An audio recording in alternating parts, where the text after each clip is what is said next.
ಸಿಬ್ಬಂದಿ ಹುಟ್ಟುಹಬ್ಬ ಹಾಗೂ ವಿವಾಹ ವಾರ್ಷಿಕೋತ್ಸವಕ್ಕೆ ಸಾಂದರ್ಭಿಕ ರಜೆ ನೀಡುವಂತೆ ಪೊಲೀಸ್ ಮಹಾನಿರ್ದೇಶಕ ಡಾಕ್ಟರ್ ಎಂಎ ಸಲೀಂ ಅವರು ಆದೇಶವನ್ನ ಹೊರಡಿಸಿದ್ದಾರೆ.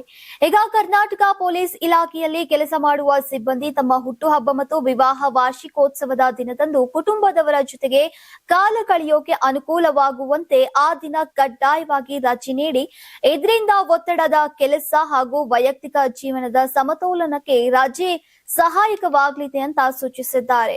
ಇನ್ನು ಕರ್ನಾಟಕ ರಾಜ್ಯ ಪೊಲೀಸ್ ದೂರುಗಳ ಪ್ರಾಧಿಕಾರದ ಸದಸ್ಯರಾದಂತಹ ಮೋಹನ್ ಕುಮಾರ್ ದಾನಪ್ಪ ಅವರು ಕೂಡ ನೀಡಿದಂತಹ ಸಲಹೆಯ ಮೇರೆಗೆ ಈಗ ಈ ನಿರ್ಧಾರಕ್ಕೆ ಚಾಲನೆ ಸಿಕ್ಕಿದೆ.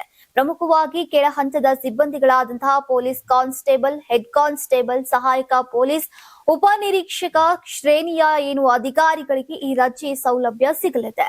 ಇನ್ನು ಡಿಜಿ ಐಜಿಪಿ ಎಂಎ ಸಲೀಂ ಹೊರಡಿಸಿದಂತಹ ಆದೇಶದಲ್ಲಿ ಏನಿದೆ ಅನ್ನೋದನ್ನ ನೋಡೋದಾದ್ರೆ, ಸಾರ್ವಜನಿಕರ ಸುರಕ್ಷತೆ ಹಾಗೂ ಕಾನೂನು ಜಾರಿಯನ್ನ ಖಚಿತಪಡಿಸಿಕೊಳ್ಳೋಕೆ ಕಠಿಣ ಪರಿಸ್ಥಿತಿಗಳಲ್ಲಿ ಕೆಲಸ ನಿರ್ವಹಿಸುವ ಪೊಲೀಸ್ ಸಿಬ್ಬಂದಿಗಳಿಗೆ ಹುಟ್ಟುಹಬ್ಬ ಮತ್ತು ವಿವಾಹ ವಾರ್ಷಿಕೋತ್ಸವಗಳಂತಹ ವೈಯಕ್ತಿಕ ಕಾರ್ಯಕ್ರಮಗಳನ್ನು ಆಚರಿಸುವುದು ಬಹಳ ಮಹತ್ವವಾಗಿದೆ.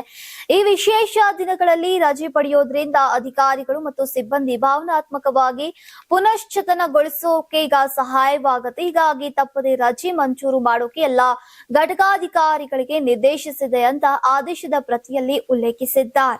ನೀವು ಸಣ್ಣ ಆಗ್ಬೇಕಲ್ವಾ? ಅದು ಒಂದು ಉತ್ತಮ ಆಹಾರದಿಂದ ಸಣ್ಣ ಆಗ್ಬೇಕಲ್ವಾ? ಪ್ರತಿದಿನ ನಮ್ಮ ಜೀನಿ ಸ್ಲಿಮ್ ನ ಯೂಸ್ ಮಾಡಿ ಯಾವುದೇ ಸೈಡ್ ಎಫೆಕ್ಟ್ ಇಲ್ದಂಗೆ ನೀವು ಸಣ್ಣ ಆಗ್ತೀರಾ.